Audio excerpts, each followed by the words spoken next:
Hello friends, स्वागत है आप सभी का हमारे इस यूट्यूब चैनल में। मैं हूं प्रियंका और अभी हम रीड करने जा रहे हैं इकोनॉमिक्स सर्वे का चैप्टर नंबर 3। चैप्टर नंबर 3 करने से पहले हम चैप्टर नंबर 1 है उसके कुछ डाटा थे वो हम रिवाइज करेंगे। कुछ डाटा हमने सेकंड चैप्टर के लगे। हाँ, मेरे को पता है कि सेकंड चैप्टर है वो मैंने पूरा नहीं करवाया है, तो मैं उसे पूरा करवा दूँगी नेक्स्ट वीडियो तक। अभी हम थर्ड चैप्टर कर रहे हैं और थर्ड चैप्टर तो हम पूरा ही करेंगे। ओके, छोटा सा चैप्टर है, ज़्यादा बड़ा भी नहीं है, बहुत ईजी चैप्टर है थर्ड। तो स्टार्ट करते हैं हमारी आज की क्लास की और देखते हैं कौन कौन से इंपॉर्टेंट फैक्ट है। और जैसा कि आप सभी जानते हैं अपन अपने नोट्स तो बनाते नहीं है, तो पीडीएफ जो बनाई हुई थी सर की, विकास सर की, वही मैंने लिए यहाँ पे रेफरेंस के लिए। ओके, तो स्टार्ट करते हैं आज की क्लास की। फर्स्ट यहाँ पर जो बताया गया है, फर्स्ट चैप्टर आपकी किसकी रिगार्डिंग है, जो भी डाटा वगैरह है, जीडीपी, जीएसटीपी, नेशनल इनकम, जो भी आपकी पर कैपिटल इनकम वगैरह है, इनके रिगार्डिंग आपको डाटा देखने मिलेंगे। तो फर्स्ट है आपके जीएसटीपी। जीएसटीपी के रिगार्डिंग हमने सुबह बात की थी कि जीएसटीपी कहते हैं कि इससे है किसी भी राज्य की जो सीमा है, एक निश्चित सीमा है, उसके अंतर्गत एक निश्चित टाइम पीरियड के अंतर्गत उत्पादित वस्तुओं और सेवाओं का मौद्रिक मूल्य क्या कहलाता है, आपकी जीडीपी कहलाता है, जीएसटीपी कहलाता है। स्टेट के अकॉर्डिंग निकाल रहे तो जीएसटीपी। सीधा हम अभी डाटा देखेंगे, ज़्यादा डेफिनेशन नहीं देखेंगे। कॉन्स्टेंट पर है 8.45 और करंट पर कितनी है 8.45 15.28 लाख। परसेंट के अकॉर्डिंग देखे तो 8.03 और 12.56% आपको इसकी प्राइस है वो देखने मिलेगी। अगर हम इंडिया की जीडीपी की बात करें तो इंडिया की जीडीपी में राजस्थान का योगदान है वो करंट प्राइस पर तो आपको देखने को मिलेगा, करंट प्राइस पर तो 5.17 और कॉन्स्टेंट प्राइस पर आपको देखने को मिलेगा 4.86% तक योगदान है। वहीं अगर हम इंडिया की जीडीपी देखेंगे तो इंडिया की जीडीपी हमें देखने मिलती है, कॉन्स्टेंट प्राइस पर इंडिया की जीडीपी रही थी 173 लाख करोड़ रुपये, करंट प्राइस पर इंडिया की जीडीपी रही थी 295 लाख करोड़। करंट स्थिर पर तो कितनी थी 173 लाख करोड़ और प्रचलित मूल्य पर कितनी थी 295 लाख करोड़ रुपये रही थी। एक जीडीपी में वृद्धि कितनी देखी गई थी, वृद्धि रही थी 8.2%, 9.6%, 8.2, 9.6, 8.2, 9.6, ये किसमें रही थी आपकी इंडिया वाली जीडीपी की हमने देखा था 173 लाख 295 करोड़ 8.2, 9.6, ये हमने इंडिया जीडीपी की बात की थी। इसमें राजस्थान का योगदान देखा था 4.86, 5.17। इसके बाद में जीएसटीपी के बाद में हमने देखा था एनएसटीपी। कैलकुलेशन कैसे करते हैं, जीएसटीपी में से डेप्रिसिएशन घटा दो, एनएसटीपी आ जाएगी। और इसकी अगर हम बात करें स्थिर मूल्य पर ये आती है 7.41 लाख करोड़ रुपए, 7.41, और प्रचलित पे आती है 13.69, 7.41, 13.69, और परसेंटेज के अकॉर्डिंग आप देखोगे तो 8.10, 12.70, 8.10, 12.70, 7.41 और 13.69 लाख करोड़ रुपए हैं, ये आपकी क्या है एनएसटीपी है। फिर आप देखोगे gross value fix addition. Gross value fix addition आपको देखने मिलेगा, जीएसटीपी में से टैक्स घटा दो, सब्सिडी को ऐड कर दो, तो आपकी जीएसवीए आपकी सेक्टर वाइज ग्रोथ रेट है वो आपके निकल के आ जाएगी। इसमें अगर आप स्थिर मूल्य पर देखोगे तो आपको देखने मिलेगा 7.41 लाख करोड़ रुपए, वहीं प्रचलित मूल्य पर आपको देखने मिलेगी 14.28 लाख करोड़ रुपए। स्थिर पर कितनी है आपके 81, सॉरी मैंने शायद 41 बोल दिया, 41 तो था उसमें एनएसटीपी में, 7.81 लाख करोड़ रुपए जीएसवीए में, और प्रचलित मूल्य पर कितनी है 14.28, 7 से डबल 14। और वैसे देखोगे तो 15.28 से सीधा 1 लाख कम हो रहा है, वो जीएसटीपी कितनी थी 15.28, उससे 1 लाख कम करोगे तो 14.28। और ये एनएसटीपी कितनी है, एनएसटीपी है 7.41, इससे 40,000 के राउंडिंग जो अमाउंट है वो इंक्रीज कर दोगे तो आपकी 7.81 लाख करोड़ रुपये आपकी क्या आई जाएगी जीएसवीए। तो 7.81, 14.28 ये आपकी क्या है जीएसवीए है। परसेंटेज के अकॉर्डिंग देखोगे तो 7% और 11.86%, 6.92 और लगभग 11.86% इसकी एवरेज वैल्यू आती है, 6.92, 11.86 एवरेज। वैसे लगभग भी लिख सकते हो, लगभग 7% के अराउंडिंग, या फिर एग्जिट डाटा है 6.92, 11.86% इसका डाटा आपको देखने मिलेगा। राजस्थान में जीएसवीए सेक्टर वाइज अगर आप देखोगे तो सेक्टर वाइज आपको देखने मिलेगी, एग्रीकल्चर है वो देखने मिलता है 26.21, 26.72% मूल्य पर है, स्थिर पर है 26.21। इंडस्ट्री है 29.84, 28.21, और उद्योग की सेवा सेक्टर देखने मिलेगा 43.95, 45.07। यहाँ पर 21 लास्ट में है और यहाँ पर 21 लास्ट में है, 26.21, 28.21, 26.72, और ये है 29.84, ये है 45.07, ये है 43.95। सर्वाधिक ग्रोथ रेट स्थिर मूल्य वाले में उद्योग में देखी थी 12%, कृषि में है 2, कृषि है 2, और कृषि के बाद में सेवा में करो 6, इन दोनों को मल्टीप्लाई करो 12 में इंडस्ट्री, और इंडस्ट्री सर्वाधिक है। इसके अलावा प्रचलित मूल्य में आपको देखने मिलेगी लगभग 3%, 9% और 15%। सर्वाधिक परसेंट वैल्यू है वो रही थी 15% के अराउंडिंग। सर्विस सेक्टर है वो रही, सॉरी 54% है। वैसे उसमें जब हम चैप्टर वाइज देखेंगे तो इसमें अलग से आपको इसमें देखने मिल जाएगी। सर्वाधिक जो वृद्धि देखी गई थी वो देखी गई थी आपके किसमें, सर्विस सेक्टर में। एंड ये मैंने थोड़ा सा आपको गलत बता दिया है, 3-9 वाला नहीं है, इसमें है आपके एग्रीकल्चर का, तो आपको देखने मिलेगा 9.64। 3 नहीं है, यहाँ पर 9 है और 3 से मल्टीप्लाई होता हुआ कुछ मैंने ट्रिक दिमाग में लगाई थी लेकिन वो याद नहीं रही। ओके, एग्जिट बता देती हूँ। एग्रीकल्चर की तो है आपके 9.64। सर्विस सेक्टर है उसमें आपको वृद्धि देखने मिलेगी 15.02% इसका योगदान है। और इंडस्ट्री के बाद में आपको सर्विस देखने मिलेगी लगभग आपके देखने मिलेगी 11.26। वापस देखिए 26.72 है, ये इसमें कितनी परसेंट वृद्धि हुई है, 9.64% की वृद्धि हुई है। इंडस्ट्री आपकी 28.21 है, इसमें वृद्धि देखने मिलेगी 15.02% की वृद्धि देखी गई है। वही सर्विस सेक्टर है वो आपकी 45.07 है और उसमें वृद्धि देखी गई है 11.26% की वृद्धि है वो देखी गई है। सर्वाधिक वृद्धि देखोगे एवरेज, तो वो सर्वाधिक वृद्धि आपकी रही थी किसमें, सर्विस सेक्टर में सर्वाधिक वृद्धि रही थी 54% की। इसके अलावा हमने वो देख लिया आपके NSDP वाला 6.92 और 11.86% डाटा NSDP वाले देख लिए थे, सॉरी GSV आपके सेक्टर वाइज देख लिए थे। इसके बाद में आपके आता है पर कैपिटल इनकम। पर कैपिटल इनकम हमने स्थिर मूल्य पर देखी थी 90,831, प्रचलित मूल्य पर देखी थी 1,67,964। 90,831, 1,67,964 ये हमने पर कैपिटल इनकम की बात की थी। इसमें परसेंटेज के अकॉर्डिंग हमें देखने मिलती है 6.94, 11.49, 6.94%, 11.49% है ये आपकी क्या है, पर कैपिटल इनकम देखने मिलेगी। प्रति व्यक्ति जो आय है वो देखने मिलती है। भारत की प्रति व्यक्ति आय देखोगे तो 1,06,744 करोड़ रुपये, सॉरी 1,06,744 करोड़ रुपये में होने चाहिए या फिर ओनली 1,06,744 रुपये पर कैपिटल इनकम इंडिया की स्थिर मूल्य पर है, जिसमें वृद्धि देखने मिलेगी 7.38% तक की। वहीं प्रचलित मूल्य पर ये देखने मिलेगी आय 1,84,205 रुपये और इसमें आपको ग्रोथ रेट देखने मिलेगी लगभग 8.68% की ग्रोथ है वो देखने मिलेगी इंडिया की GDP में, सॉरी प्रचलित ये पर कैपिटल इनकम में। आज पता नहीं हो रहा है क्या है, इतनी गलतियाँ क्यों हो रही, तो आई होप अब नेक्स्ट में ध्यान रखूँगी नहीं हो बिल्कुल भी। वापस बता देती हूँ, प्रति व्यक्ति आय हम बात कर रहे थे। राजस्थान की प्रति व्यक्ति आय हमने बात की है 90,831, 1,67,964 करोड़, 1,67,964 रुपये हमने की थी राजस्थान की प्रचलित मूल्य पर प्रति व्यक्ति आय।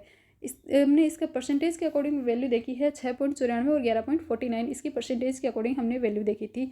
स्थिर मूल्य पर है आपके 90,831 है, ये परसेंटेज में कितनी है 6.94 और वही 11.49 है, ये 1,67,964 है, इसको परसेंटेज में कितना लिखोगे 11.49% आप लिखोगे। और वहीं अगर हम बिलियन में लिखोगे 1,67,000 को तो वो आपको मिलेगी 2001 बिलियन में। अगर आप बात करोगे तो 2001.95 बिलियन डॉलर है वो आपको पर कैपिटल इनकम है वो देखने मिलती है राजस्थान की। राजस्थान की जो पर कैपिटल इनकम है इसकी हम तुलना करें इंडिया वाले की, तो इंडिया की पर कैपिटल इनकम है स्थिर मूल्य पर 1,06,744, जिसको परसेंटेज में अपन लिखते हैं 7.38% की इसमें ग्रोथ देखी गई थी। वहीं प्रचलित मूल्य पर आपको देखने मिलेगी 1,84,205 रुपये और इसमें वृद्धि देखी गई है 8.68% की इसमें ग्रोथ है वो देखी गई है।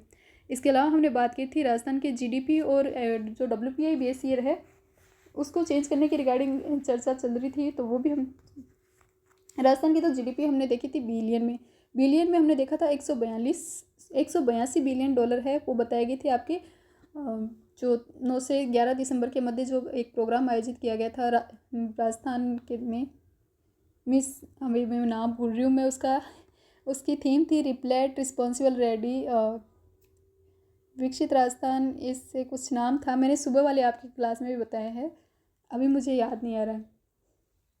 तो उस प्रोग्राम के अंतर्गत जो राजस्थान की बताई गई थी GDP वो बताई गई थी 182 बिलियन डॉलर और टारगेट इसमें बताया गया है आपके 350 बिलियन डॉलर है वो इसमें।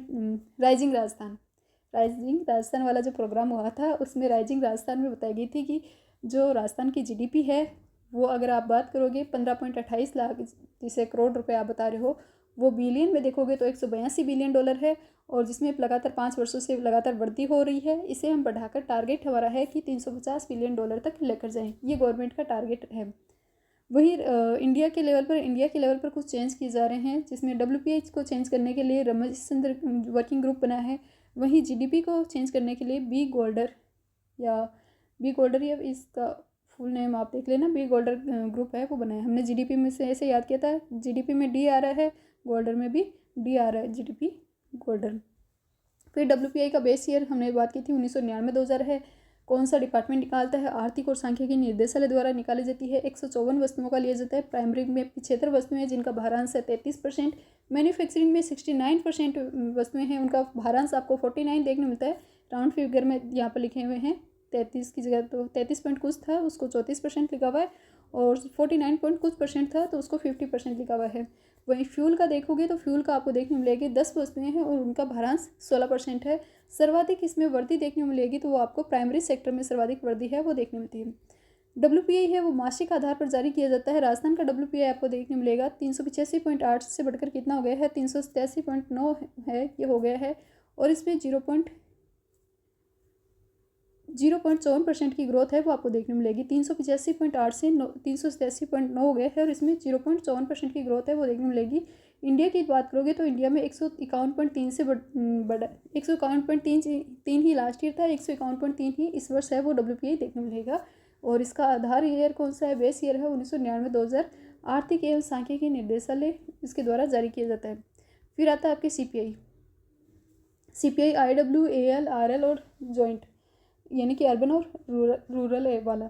जो अर्बन और रूरल वाला है शहरी क्षेत्र वाला है उसको तो कौन निकालता है? आपके NSO निकालता है। वहीं आपकी IW, AL और RL वाला है उसको निकालता है आपकी श्रम ब्यूरो चंडीगढ़। IW वाला है 2016 का, AL है वो है एग्रीकल्चर लेबर वाला निकलता है 1986-87 का, और रूरल लेबर वाला निकलता है आपके, इसकी आधार वर्ष नहीं बताया हुआ है। जॉइंट वाले का बताया हुआ है सीधा, रूरल और अर्बन वाले का कंबाइंड रूप में 2012 बताया गया है। अगर हम बात करें CPI में तो CPI में वस्तु और सेवाएं दोनों को इंक्लूड किया जाता है, वहीं WPI में ओनली वस्तुओं को लिया जाता है। देश भर में 88 सेंटर है जहाँ से CPI के मानक लिए जाते हैं। राजस्थान में इसके 3 मानक है, 3 सेंटर देखने मिलते हैं। जेप से हमने याद किया था, जयपुर, अलवर और भीलवाड़ा। इसके अलावा उर्जित पटेल कमेटी है उसने ये सिफारिश की थी कि भारत सरकार है वो महंगाई के मापन के लिए किसका यूज़ करे? आपके महंगाई के मापन के लिए किसका यूज़ करें? CPI का यूज़ किए। पहले हम WPI यूज़ करते थे और वर्तमान में CPI का यूज़ कर रहे हैं। और किस कमेटी की सिफारिश के बाद में हम ये कर रहे हैं? तो ये हमने उर्जित पटेल कमेटी है उसकी सिफारिश के बाद में करना स्टार्ट किया। एक हमें देखने मिलता है GFCF, gross value fix addition, gross fixed capital formation. GFCF की फुल फॉर्म क्या है? सकल स्थायी पूंजी निर्माण की फुल फॉर्म है ग्रोस फिक्स्ड कैपिटल फॉर्मेशन। इसमें प्रचलित कीमतों पर आपको देखने मिलेगी 3,99,594 करोड़ रुपए। इसमें प्रचलित कीमतों पर करंट प्राइस पर इसकी रही थी 3,99,594 करोड़ रुपए। टोटल इस पे GSTP है उसको परसेंटेज के अकॉर्डिंग देख रहे थे तो हमें देखने मिलती है 29.43%। वृद्धि देखी थी 12.78% की इसमें ग्रोथ देखी गई थी। तो 3,99,594 करोड़ रुपए हैं, या फिर अराउंडिंग राउंड फैक्ट में लिखोगे तो 4 लाख के अराउंडिंग ये क्या है आपके ग्रोस फिक्स कैपिटल फॉर्मेशन आपको देखने मिलेगा। GSTP में 29.43% इसका योगदान है। वृद्धि आपको देखने मिलती है 12.78%। और GFCF में प्राइवेट सेक्टर का योगदान है 78% और पब्लिक सेक्टर का योगदान है 21.46%। पिछले 5 वर्षों में इसमें किस अकॉर्डिंग वृद्धि देखी गई है? जिग वृद्धि है वो देखी गई है। ट्रिक हमने देखी थी कृपा से, कंस्ट्रक्शन, रेजिडेंशियल और पब्लिक एडमिनिस्ट्रेशन, ये हमने बात की थी इसकी ट्रिक की।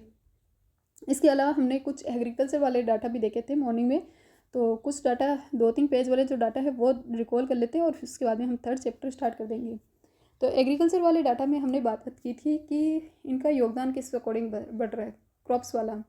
तो वो आपको देखने मिलता है कि कृषि में क्षेत्रवार योगदान की बात की थी तो सबसे ज़्यादा पशुधन का योगदान है, सर्वाधिक एनिमल हस्बेंड्री का योगदान हमारी GDP में देखने मिलता है 48.58%।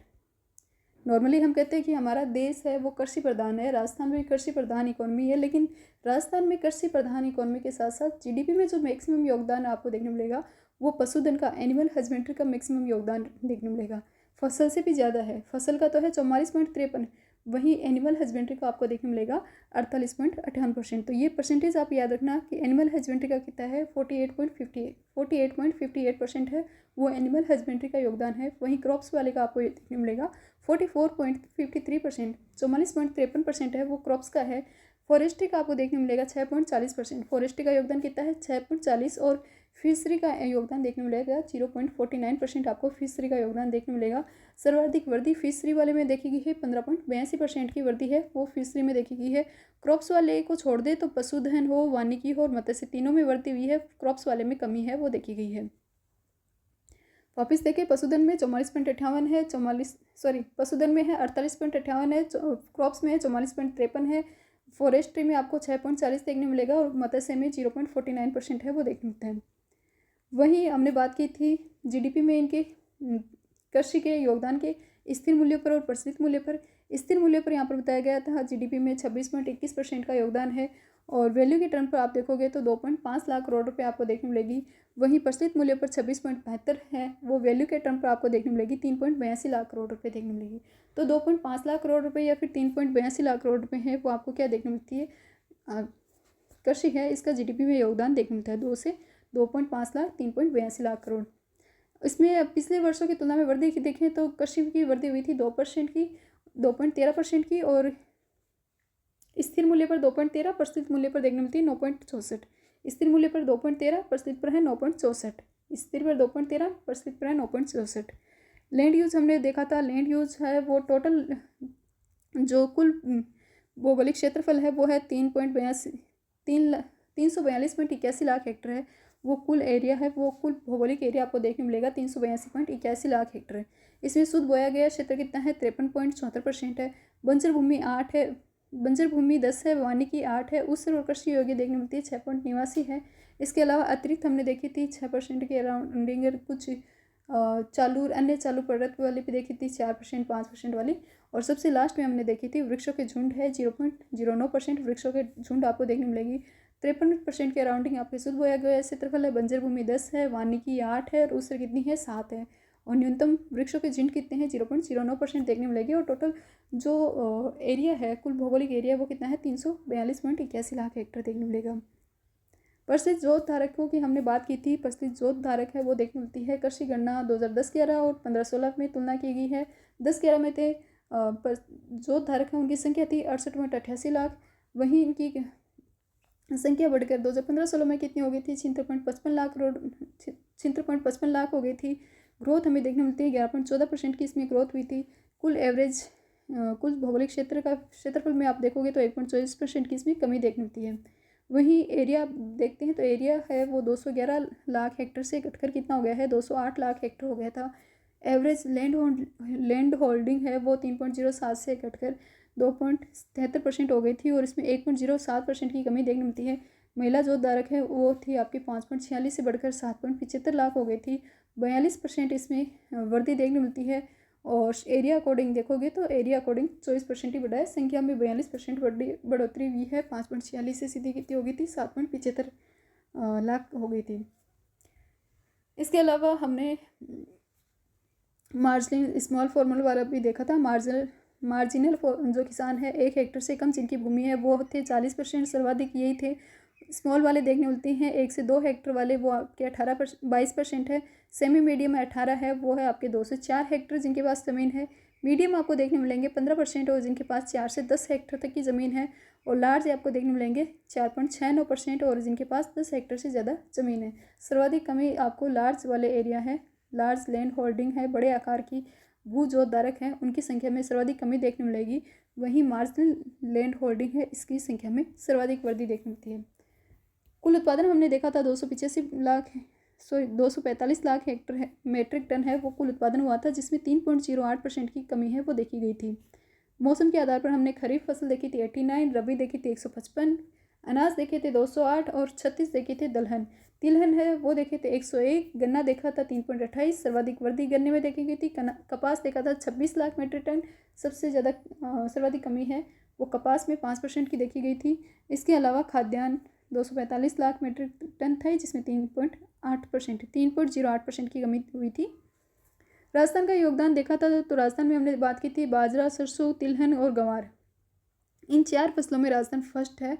और बाजरा का योगदान है 39%, सरसों है 47, तिलहन है 22, गंवार है 87। ये है 47, सरसों गंवार है 87, तिलहन है 22 और बाजरा है 39%। इसके अलावा चना, जवार, सोयाबीन में राजस्थान है वो किस पर है? थर्ड पर है। महाराष्ट्र फर्स्ट पर है। दलहन में एमपी फर्स्ट पर है, राजस्थान थर्ड पर देखने मिलेगा। इसके अलावा पोषक अनाज में राजस्थान है वो सेकंड पर है, कर्नाटक फर्स्ट पर है। मूंगफली में गुजरात फर्स्ट पर है, राजस्थान सेकंड पर है। तो पोषक अनाज में और मूंगफली में राजस्थान सेकंड पर है। इसके अलावा गंवार है, तिलहन है, बाजरा है, सरसों, इसमें राजस्थान फर्स्ट है। चना, जवार, सोयाबीन में राजस्थान थर्ड है, महाराष्ट्र फर्स्ट है। दलहन में एमपी वाले फर्स्ट है, राजस्थान थर्ड है।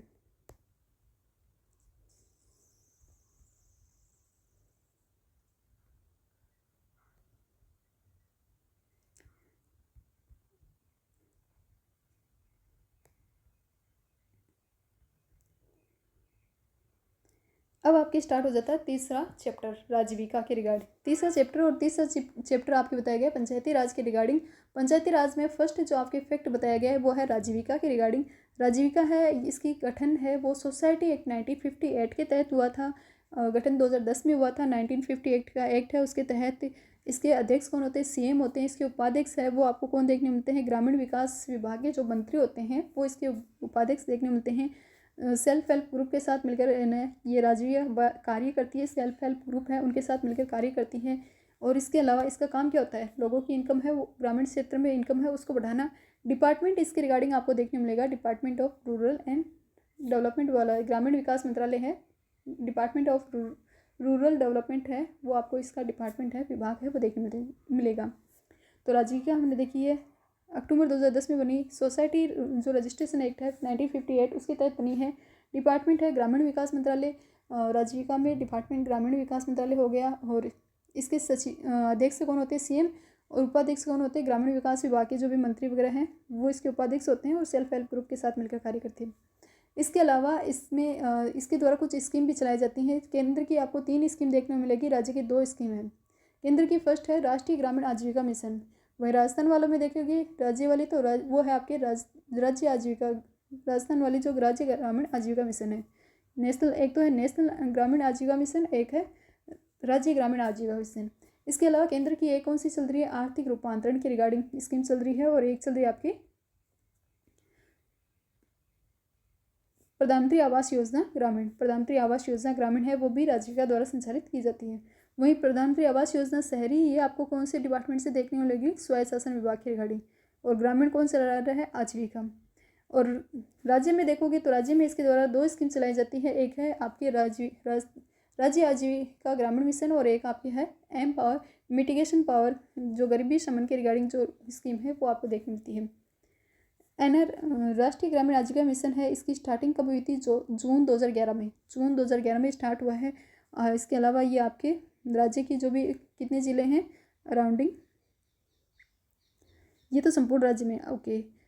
जो राष्ट्रीय ग्रामीण आजीविका मिशन है ये कंप्लीट पूरे राज्य में चल रहा है। 2016 में इसका नाम चेंज करके दीनदयाल अंत्योदय योजना कर दिया गया था। और 60-40 का रेशियो आपको इसमें देखने मिलेगा। 60-40 का रेशियो है, जून 2011 से स्टार्ट हुई थी। ग्रामीण क्षेत्र की इनकम है उसको बढ़ाना है, ग्रामीण रूरल डेवलपमेंट के रिगार्डिंग ये स्कीम आपको देखने मिलेगी। 2016 में इसका नाम चेंज कर दीनदयाल अंत्योदय योजना कर दिया गया था। 60-40 का रेशियो देखने मिलता है। एक है राष्ट्रीय ग्रामीण आर्थिक रूपांतरण मिशन है वो देखने मिलता है, वर्ल्ड बैंक के सहयोग से चला रहा है। ये आपके चल रहा है देश के 13 राज्यों में। और राजस्थान के देखोगे तो 9 ब्लॉक आपको इसमें देखने मिलेंगे। देश के तो हैं 13 राज्य हैं, ये 19 नहीं है, ये 13 राज्य हैं। राज्य के राजस्थान के कितने हैं? 9 जिले इसमें लिए गए हैं। 60-40 का रेशियो आपको इसमें देखने मिलेगा, वर्ल्ड बैंक के सहयोग से चल रही है। इसके अलावा हमने बात की प्रधानमंत्री आवास योजना ग्रामीण की। प्रधानमंत्री आवास योजना ग्रामीण हो इसमें लाभार्थी है उसको 1,20,000 रुपये तो क्या मिलते हैं? घर बनाने के लिए मिलते हैं। 12,000 रुपये टॉयलेट बनाने के लिए मिलते हैं शौचालय निर्माण हेतु स्वच्छ भारत मिशन के तहत। और 90 दिन की मनरेगा की कार्य मजदूरी दी जाती है। इसके अलावा इस स्कीम में आपको क्या ध्यान रखना है कि ये स्कीम लॉन्च कब हुई थी? 20 नवंबर 2016 को लॉन्च हुई थी। लाभार्थी कौन होंगे? जो सामाजिक आर्थिक जनगणना विभाग है, सामाजिक आर्थिक जनगणना हुई थी आपकी, सोशल इकोनॉमिक कास्ट सेंसस हुआ था जो 2011 वाला, उसके अकॉर्डिंग जो लाभार्थी हैं उनका चयन किया जाता है। 60-40 का रेशियो आपको देखने मिलता है। और ये हमने देख लिया, 1,20,000, 12,000 और 90 दिन की मनरेगा मजदूरी दी जाती है। इसमें अभी हाल में क्या हुआ था, इसको विस्तार किया गया था 2024-25 से 2028-29 तक इसका विस्तार किया गया है। और केंद्र का लक्ष्य है वो इस 2024-25 से 28-29 के मध्य टोटल 3 करोड़ घर बनाए जाने का लक्ष्य है। इसमें से 2 करोड़ घर है वो ग्रामीण एरिया में बनेंगे, 1 करोड़ घर है वो शहरी सेक्टर में बनेंगे। ये स्कीम आपकी कौन सी है? प्रधानमंत्री आवास योजना ग्रामीण। इसके अलावा एक इसके द्वारा कुछ 2 स्कीम और है। एक तो आपकी चलती राजस्थान राज्य जो आजीविका मिशन है वो RRLP, जो वर्ल्ड बैंक के सहयोग से 17 जिलों में चल रही है। जो आर्थिक रूपांतरण वाली थी वो तो 13 राज्यों में, इंडिया के 13 राज्यों में, और राजस्थान के 9 जिले हैं उनमें संचालित थी। और ये है आपके राजस्थान आर्थिक आजीविका मिशन वाली, वो आपके 17 हैं, 17 खतरा आजीविका पर। एम पावर वाली, गरीबी वाली, टाटा ट्रस्ट और IFAD चला रहे हैं। और इसमें 6 जिले आपको देखने मिलेंगे। एम पावर में वर्ड में कितने हैं? 6 वर्ड आपके हैं, MPOWER। तो जिले में कितनी है? 6 है। राजस्थान की आजीविका पर खतरा है तो 17 जिले राजस्थान की आजीविका, वर्ल्ड बैंक। एम पावर मजबूत करना है, गरीबी हटानी है, एम पावर, तो नाम में ही कितने लिखा हुआ है? 6 है, तो 6 जिलों में चल रही है। और पावर करना है तो टाटा ट्रस्ट को लेकर आओ और IFAD है, इनको लेकर आओ, इन दोनों के सहयोग से संचालित है। 2007 में ये स्टार्ट की गई थी। 6 जिले हैं, लेकिन स्टार्ट कब हो रही है? 1 अगस्त 2007 है, उसमें स्टार्ट हो रही है कौन सी? एम पावर योजना। ये हमें फर्स्ट आजीविका के रिगार्डिंग फैक्ट है वो देखने मिलते हैं। इसके अलावा आजीविका द्वारा उजाला कंपनी संचालित की जा रही है। मिल्क प्रोडक्शन के रिगार्डिंग कोटा से इसकी स्टार्टिंग की गई थी। कोटा, बूंदी, भीलवाड़ा, झालावाड़, करौली, सवाईमाधोपुर वाले जो डिस्ट्रिक्ट है उनको इसका लाभ मिलेगा। हाड़ौती और डांग वाला एरिया है बेसिक रूप से, उनको इसका लाभ मिलेगा। कोटा, बूंदी, बारा, झालावाड़, ये तो आपके हाड़ौती वाले हो गए। डांग प्रदेश से इसमें करौली और सवाईमाधोपुर को लिया गया है। तो 6 डिस्ट्रिक्ट है जिसमें उजाला कंपनी चल रही है। इसके अलावा वन धन भी चल रहा है, कुछ अलग भी प्रोग्राम ये संचालित करती है। तो मेन तो यहाँ पर जो नोट्स में लिखे गए वही हम देख रहे हैं। फिर आती है MP लेड, एक होती है MLA लेड। MP और MLA लेड है, दोनों में 5-5 करोड़ रुपए देते हैं। लेकिन MP लेड में तो आपको याद रखना है कि जो रेशियो है ST SC के डेवलपमेंट के रिगार्डिंग वो आपको देखने मिलेगा कितना? 15% और 7.5%, 15%, 7.5%। वहीं इसमें MLA लेड में आपको SC ST के डेवलपमेंट के रिगार्डिंग जो रेशियो देखने मिलेगा वो 20% तक का रेशियो है वो देखने मिलता है। अब देख लेते हैं MP लेड है, इसकी स्टार्टिंग हुई थी 1993 में, ये स्टार्ट हुई थी MP लेड योजना। प्रत्येक जो सांसद हो उसको अपने राज्य के डेवलपमेंट के लिए 5 करोड़ रुपए दिए जाते हैं, जिसमें लोकसभा का सांसद है वो तो कहाँ पर अपने निर्वाचन एरिया है वहाँ पर डेवलपमेंट के रिगार्डिंग 5 करोड़ रुपए इन्वेस्ट कर सकता है। जो राज्यसभा का सांसद है वो आपके राज्य में, पूरे राज्य में कहीं भी इन्वेस्ट कर सकता है 5 करोड़ रुपए। और जो देश का मनोनीत सांसद होता है वो पूरे देश में कहीं भी जाकर है वो 5 करोड़ रुपए के डेवलपमेंट कार्य है वो कर सकता है। ये कार्य हैं ये नॉन लैप्सेबल होता है, अव्यक्तिगत होता है। और इसके अलावा यानी कि अगर इस वर्ष खर्च नहीं किए हैं तो अगले वर्ष आपके काउंट हो जाते हैं, ये नॉन लैप्सेबल है। और इसके रिगार्डिंग UPSC में क्वेश्चन भी पूछा जा चुका है। 5 करोड़ रुपए हैं, कौन से मंत्रालय द्वारा संचालित है? MP लेड सांख्यिकी मंत्रालय द्वारा संचालित है। 15% और 7.5% वाला ये रेशियो याद रखना। SC 15%, ST 7.5% इस आबादी के विकास के लिए खर्च करती है। और कहीं पर गंभीर जो कैलेमिटी आ गई है, आपदा आ गई है, तो उस स्थिति में 1 करोड़ रुपए है वो उस आपदा वाले एरिया में ये इन्वेस्ट है वो कर सकते हैं। कौन? जो भी सांसद है। राज्य से बाहर भी आपके जो यानी कि राजस्थान का वो सांसद है वो राजस्थान से बाहर दूसरे स्टेट में MP हो या फिर जहाँ पर बाढ़ वगैरह आती हो वहाँ पर जाकर आपकी सहायता है वो कर सकता है। तो डिजास्टर की स्थिति में 1 करोड़ रुपये बाहर भी जाकर लगा सकते हो।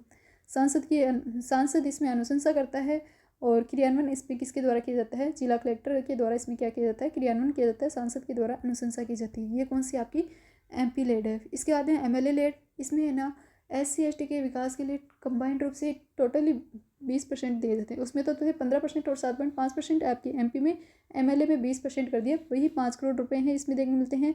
सार्वजनिक उपयोगिता है उसके लिए भी, कोई आप पब्लिक यूटिलिटी का कोई कंस्ट्रक्शन वगैरह कर रहे हैं तो वहाँ पर भी 20% राशि है वो इन्वेस्ट की जा सकती है।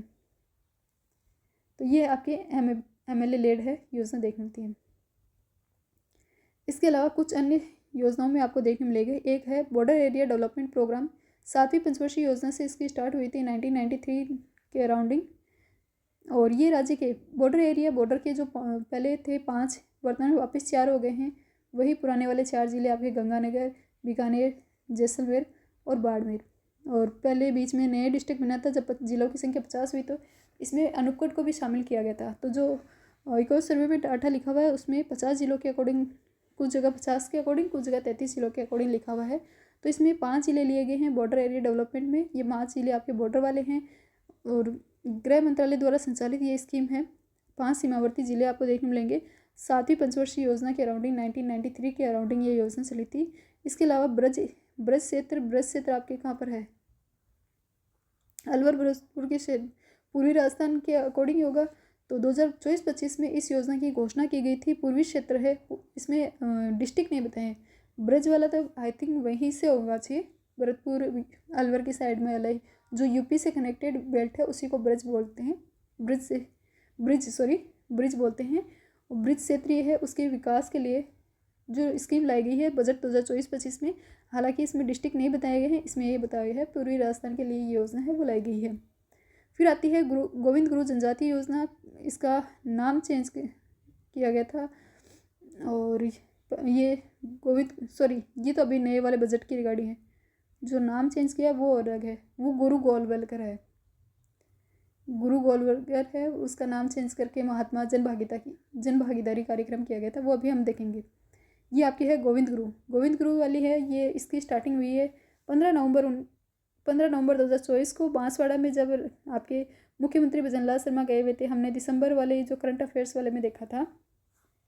अभी कुछ दिन पहले हम PYQ हमने सॉल्व किए थे। PYQ क्या, जो टेस्ट पेपर है वाले MCQ है वो सॉल्व किए थे, तो उसमें हमने देखा था। तो इसमें आपको देखने मिलेगी गोविंद गुरु जनजाति योजना 15 नवंबर 2024 को स्टार्ट हुई है। TSP एरिया है उसके डेवलपमेंट के रिगार्डिंग इसमें कार्य किया जाएगा और इसमें बजट रखा गया है 75 करोड़ रुपए है वो इसमें बजट का रखा गया है। इसके अलावा एक आती है मगरा क्षेत्र वाली 2005 से संचालित है। 5 जिलों में मगरा वाले जो भी बेल्ट हैं इसमें आपको ट्रिक देखने मिलेगी। BBC पर, B यानी भीलवाड़ा, B यानी ब्यावर, C यानी चित्तौड़, P यानी पाली और R यानी राजसमंद। ये तो BBC पर ट्रिक बनाई हुई है सर की। एक है ना ट्रिक आप मैंने खुद ने डेवलप की है आपकी, एक नहीं दोनों ट्रिक, चूँकि आई गई है क्लास में तो बता देते हैं ट्रिक के रिगार्डिंग ही, कि जो आपके नवीन डिस्ट्रिक्ट बने हैं और जो पुराने डिस्ट्रिक्ट जो कैंसिल हुए हैं उनमें आपको ट्रिक है वो हो सकता है कन्फ्यूज़न हो। तो नवीन डिस्ट्रिक्ट को आपको ऐसे याद रखना है। एक हस्बैंड है, उससे उसकी वाइफ ने रुपए ले लिए हैं। जस्ट इमेजिन कि हस्बैंड से वाइफ ने कुछ ज़्यादा ही रुपए ले लिए। हस्बैंड बेचारा उदास है लेकिन कुछ कर भी नहीं सकता, लेकिन वो अपने दोस्त वगैरह को कहता है कि खैर पैसे तो ले लिए उसने, लेकिन है ना मेरी बीवी है वो क्या करके DD करके फंस गई है। तो खैर बीबी DD करके फंसी। ये आपको क्या देखने मिलेगी, इसकी ट्रिक देखने मिलेगी। अब इससे आपके जो नवीन डिस्ट्रिक्ट रिमेनिंग रह गए हैं, जो 50 डिस्ट्रिक्ट में से जो 19 नए ज़िले बने थे राम लुभाया कमेटी के अकॉर्डिंग, उनमें से जो बचे हुए रिमेनिंग ज़िले हैं जो रहे हैं वर्तमान में हैं, उनमें एक तो आपके खेरतल तिजारा, अलवर से अलग हुआ था खेरतल तिजारा, एक आपके है ब्यावर, एक आपके बालोतरा, एक है डीग जो भरतपुर से अलग हुआ था, एक है डीडवाना कुचामन जो नागौर से अलग हुआ था, अजमेर से ब्यावर अलग हुआ था, ब्यावर में देवमाली गाँव जिसकी रिगार्डिंग अभी PYQ में पूछा भी गया है। अभी हाल ही में कोई एग्ज़ाम हुई थी, कोई टीचर्स वाली हुई थी या कौन सी एक अलग ही कोई एग्ज़ाम हुई थी, उसमें पूछा था कि देवमाली गांव है वो कहाँ पर लोकेटेड है, तो ब्यावर में है। तो याद रखना ब्यावर वर्तमान में डिस्ट्रिक्ट बन गए। तो खेरथल, ब्यावर, बालोतरा, डीग, डीडवाना कुचामन करके इसे याद रखना। कोटपुतली, बहरोड। कोटपुतली तो इसमें जयपुर से लिया गया है, बहरोड अलवर से लिया गया है। फर्स्ट यानी एफ यानी आपके फलोदी, एस यानी सलूम्बर। ये डिस्ट्रिक्ट नवीन डिस्ट्रिक्ट के रिगार्डिंग आपको ट्रिक याद रखनी है। और तो कौन सी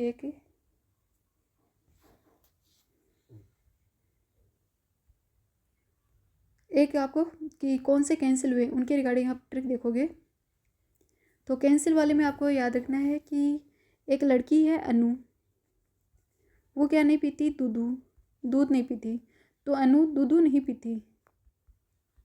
जैसे आप लोग याद रखें ना, मेरा सोना बाबू खाना नहीं खाया, वैसे ही अनु है वो दूध नहीं पीती है, दूध नहीं पीती। और इसके अलावा उसकी एक काकी है गंगा काकी। गंगा काकी या तो गोविंदा की मूवी में देखने मिलती है या मेरी ट्रिक में देखने मिलेगी। तो गंगा काकी है वो क्या करती है, गंगा काकी साह से, कोई राजा था साह, उससे साह से नीम चोरी करके लेकर आती है, साह से नीम चोरी करके लाई। तो अनु से याद रखना अनूपगढ़, दूदू से दूदू डिस्ट्रिक्ट वो कैंसिल हो गए। गंगा से गंगापुर सिटी। इसके अलावा गंगा काकी, काकी से केकड़ी, काकी से केकड़ी। साह से शाहपुरा, नीम नीम यानी नीम का थाना। और चोरी से सांचौर, चोरी से सांचौर। तो ये डिस्ट्रिक्ट है जो कैंसिल हुए थे। अनु दूधू नहीं पीती तो गंगा काकी क्या लेकर आती, साह से चोरी करके, साह से नीम चोरी करके लेकर आती। अनु अनूपगढ़, दूधू दूधू, गंगा आपके गंगापुर सिटी, काकी केकड़ी है, साह से शाहपुरा है, नीम यानी नीम का तना है, और चोरी से सांचौर है। ये अपनी पर्सनल ट्रिक है जो अभी तक मेरी थी, मैंने आप लोगों को बता दी है, तो आप लोगों के साथ शेयर की है। ऐसे ही कुछ इंटरेस्टिंग ट्रिक आप लोगों के पास हो तो आप भी उसे कमेंट सेक्शन में मेंशन कर दिया करो। हो सकता है हम अगली क्लास में आपके ट्रिक है वो डिस्कस कर लें और किसी अदर स्टूडेंट के भी बेनिफिट हो जाए उसके भी। तो हमने ये देखी आपकी नवीन डिस्ट्रिक्ट वाली ट्रिक, और सर ने जो बताई थी वो कौन सी थी, मगरा वाली, BBC पर, ब्यावर, भीलवाड़ा, चित्तौड़, प्रतापगढ़ और राजसमंद। इसके अलावा डांग एरिया, ये 2005 से 9 जिलों में चल रहा है आपके डांग एरिया डेवलपमेंट वाला, और इसमें गंगापुर सिटी भी इसमें शामिल की गई है डांग एरिया वाले में। 8 तो आपके इसमें 4 तो आपके हाड़ौती वाले, 3 आप ले लो डांग वाले, डांग एरिया जो स्वाइमादेपुर है, करौली है, भरतपुर वाला। और इसके अलावा जो पहले नवीन डिस्ट्रिक्ट था अलवर, भरतपुर, करौली, धौलपुर के अलावा, सॉरी अलवर नहीं है इसमें, स्वाइमादेपुर, करौली, धौलपुर और कोटा, बूंदी, बारा, झालावाड़ और गंगापुर सिटी। इस प्रकार टोटल 9 डिस्ट्रिक्ट आपको देखने मिलेंगे डांग एरिया में। और मेवात वाली चल रही थी 1986 से अलवर भरतपुर की बॉर्डर लाइन पर चल रही है मेवात वाली। एक आती है मुख्यमंत्री क्षेत्रीय विकास योजना 2022 से संचालित है, दुर्गम क्षेत्रों के विकास के लिए मुख्यमंत्री क्षेत्रीय विकास योजना है, ये संचालित की जा रही है।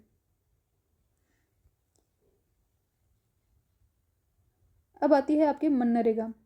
मनरेगा है ये स्कीम ग्रामीण एरिया के लिए लॉन्च की गई थी, 2005 के अराउंडिंग लॉन्च किया था। 6 में इसे 5 में इसके रिगार्डिंग एक्ट वगैरह आया था, 6 में इसे लागू कर दिया गया था, 8 में इसे संपूर्ण भारत में लागू कर दिया गया था, 6 में तो इसे पायलट प्रोजेक्ट के रूप में लागू किया गया था, 8 में इसे संपूर्ण भारत में लागू कर दिया गया था, 2009 में इसे मनरेगा नाम है वो दिया गया था।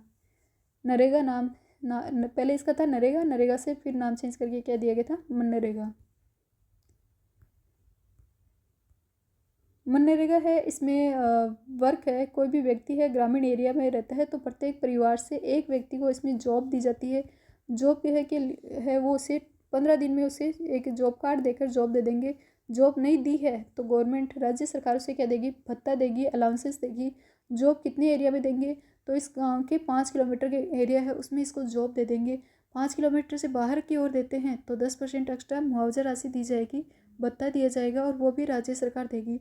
इसके अलावा आपको देखने मिलेगा कि इसे पहले दे रहे थे 100 दिन का, राजस्थान सरकार ने इसे बढ़ाकर कितना 25 दिन बढ़ाकर कितना कर दिया है, 125 दिन का रोजगार कर दिया है। इसके साथ ही इस गांव में जो भी मनरेगा में रोजगार वगैरह दिया जा रहा है तो 1/3 इसमें क्या रखी जाएगी, महिलाएं हैं उनको प्राथमिकता दी जाएगी। तो 1/3 महिलाएं होनी चाहिए। अनस्किल्ड वर्क वाला जो लेबर है उसको वर्क दिया जाता है, अनस्किल्ड लेबर का वर्क है वो दिया जाता है, 100 दिन का दिया जाता है। प्रत्येक परिवार से एक व्यक्ति है, ग्राम पंचायत है का स्थानीय निवासी होना चाहिए वो व्यक्ति। ग्रामीण क्षेत्र में ये स्कीम है वो पहले रूप से मनरेगा चल रही है। शहरी क्षेत्र में तो अलग से आ गई ना मुख्यमंत्री शहरी रिगार्डिंग, और ये आपके ग्रामीण के रिगार्डिंग है। और इसमें रजिस्ट्रेशन 15 दिन में जॉब कार्ड दे देंगे, नहीं मिला तो बेरोजगारी भत्ता देंगे, राज्य सरकार देगी, 5 किलोमीटर के दायरे में नौकरी देगी, नहीं नौकरी दी तो राज्य सरकारी फिर इसमें 10% का भत्ता देगी। ग्राम सभा है वो इसमें ऑडिटिंग वगैरह है, सोशल ऑडिटिंग वगैरह करती है, कार्य का निर्धारण भी करती है, ऑडिट भी ग्राम सभा ही करती है। मशीनी वगैरह का यूज़ नहीं किया जाता है, ओनली मैनुअल वर्क पर फोकस किया जाता है। पेयजल, छाया और बेसिक फैसिलिटी वो सभी आप लोगों को प्रोवाइड करवाई जाएगी अगर आप नरेगा में काम करते हो तो। एंड इसमें जो रेशियो रखा गया है आपके इनपुट और वेजेज वाला, तो इनपुट का इसमें इनपुट कॉस्ट की गवर्नमेंट है वो 40% पे करेगी, वेजेस पर 60% पे करेगी। अब इस 60 में से केंद्र सरकार है वो 70% तक है ना वो दे देगी। 60% आपने वेजेस पर किया है ना,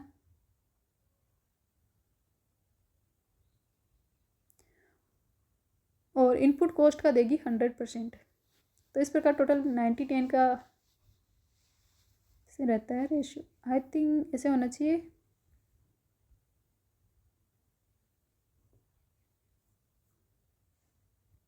इस फैक्ट को आप थोड़ा सा क्रॉस चेक कर लेना, ये होना चाहिए वेजेस का 90 वेजेस में होना चाहिए 100% और इनपुट कॉस्ट का होना चाहिए 75। इसको थोड़ा सा एक बार क्रॉस चेक है कर लेना, मैं भी क्रॉस चेक कर लूँगी और आप भी क्रॉस चेक कर लेना। ओवरऑल देखोगे तो केंद्र का और राज्य का योगदान इसमें कितना देगा मिलेगा, 90-10 का रेशियो आपको इसमें देखने मिलता है। कॉस्ट पर इनपुट कॉस्ट यानी कोई जो मटेरियल वगैरह यूज़ किया जाता है उस पर 40% वे किया जाता है, वेजेस पर 60% का वे है वो किया जाता है। पैसे किस प्रकार से मिलेंगे, डीबीटी के माध्यम से सीधे जो बेनिफिशियरी है उसके खाते में आएंगे। शिकायत निवारण तंत्र है उसका यूज किया जा रहा है। राजस्थान में रोजगार है वो 25 दिन का एक्स्ट्रा देते हैं। वहीं सहरिया, खेरवा, खथोड़ी और दिव्यांगजन है उनको 100 दिन का एक्स्ट्रा रोजगार दिया जाता है। और इसमें अभी हाल ही में मजदूरी की रेट है वो बढ़ा दी गई थी, 2617 से बढ़ाकर कितनी कर दी थी 2896 है वो कर दी गई थी। 1 अप्रैल 2024 से ये इसकी जो मजदूरी की दरें हैं उनमें वृद्धि की गई थी, 2697 से बढ़ाकर कितनी की थी 2697 नहीं, ये इनका रुपए लिखने का तरीका है सर का। विकास सर रुपए को इसी प्रकार लिखते हैं जैसे 7 मैंने लिखा हो, मैं 7 ऐसे लिखती हूँ, विकास सर रुपए लिखते हैं।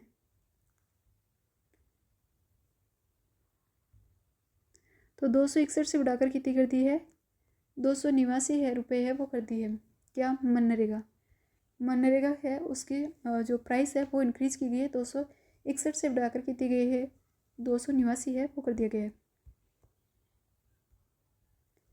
ये हमने बात की मनरेगा की रिगार्डिंग। नेक्स्ट आपको स्कीम देखने मिलेगी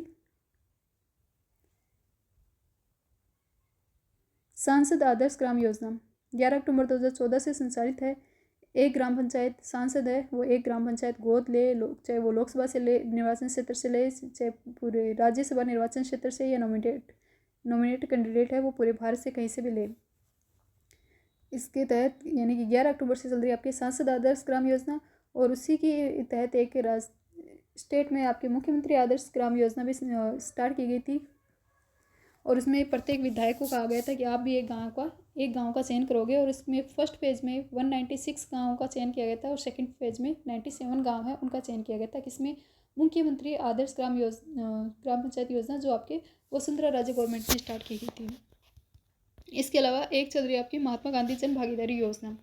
महात्मा गांधी जन भागीदारी योजना है, इसी का पुराना नाम आपको देखने मिलेगा गुरु गोलवलकर जन भागीदारी योजना। केवल ग्रामीण एरिया में ये संचालित है, और इसमें जो विकास कार्य के लिए क्या दिया जाता है आपको कुछ अमाउंट दी जाती है, जैसे शमशान वगैरह निर्माण करते हो तो वहाँ पर आपके गवर्नमेंट देती है 90 और जनता से जन भागीदारी ली जाती है 10। तो 90-10 का रेशियो रहता है शमशान के डेवलपमेंट के लिए। अदर चीज़ों का डेवलपमेंट करना हो, कोई पशुपालन के रिगार्डिंग कुछ बनवाना हो गाँव में, तो उसमें रहता है 70-30। इसके अलावा TSP एरिया में आपको देखने मिलेगा ये रेशियो 80-20 का रेशियो है वो देखने मिलेगा। वहीं शमशान कब्रिस्तान के लिए कितना है 90-10 का रेशियो इसमें देखने मिलता है। एक चल रही है आपकी श्यामा प्रसाद मुखर्जी रूबन मिशन, 3 वर्षों में 300 क्लस्टर है वो डेवलप किए जाएंगे। फर्स्ट फेज़ में 5, सेकंड में 6 और थर्ड में 4 क्लस्टर है वो डेवलप किए जा रहे हैं। फर्स्ट में 5, सेकंड में 6 और थर्ड में 4, टोटल 15 क्लस्टर बन रहे हैं। इसमें जनजातीय वाला देखोगे तो आपको देखने मिलेगा बाड़ोदिया बांसवाड़ा वाला है, वो क्लस्टर कौन सा है, जनजातीय वाला क्लस्टर है। एक स्कीम आपको देखने मिलेगी स्मार्ट विलेज। स्मार्ट विलेज है जिनकी आबादी 3,000 से अधिक है, उनको इसमें स्मार्ट विलेज के रूप में चयन किया गया है। 2017-18 से ये स्कीम है संचालित है। कौन सी, आपकी स्मार्ट विलेज योजना। एक योजना चल रही है महात्मा गांधी आदर्श ग्राम योजना। महात्मा गांधी आदर्श ग्राम पंचायत योजना है। इसमें बेसिक रूप से गांधी जी के जो मूल्य है उनको बढ़ावा देने के रिगार्डिंग है। 14 नवंबर को मेरा गांव मेरा गौरव दिवस भी सेलिब्रेट किया जाता है। 27 नवंबर 2019 को ये योजना है, ये स्टार्ट हुई थी। 27 नवंबर 2019 को स्टार्ट हुई थी। गांधीवादी मूल्य पर आधारित है महात्मा गांधी आदर्श ग्राम योजना। महात्मा गांधी आदर्श ग्राम योजना है, 27 नवंबर 2019 से स्टार्ट, गांधीवादी मूल्यों पर स्टार्ट, और 14 नवंबर को मेरा गांव मेरा गौरव दिवस मनाया जाता है। इसके अलावा एक योजना आपकी आती है मुख्यमंत्री जिला नवाचार निधि।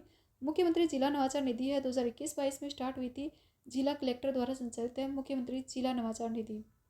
मुख्यमंत्री जिला नवाचार निधि 2021-22 से स्टार्ट हुई, जिला कलेक्टर के इसमें क्या है, मेन रोल है वो रहता है, यानी जिला कलेक्टर है वही अनुशंसा वगैरह करता है किस प्रकार से विकास कार्य किए जाने चाहिए।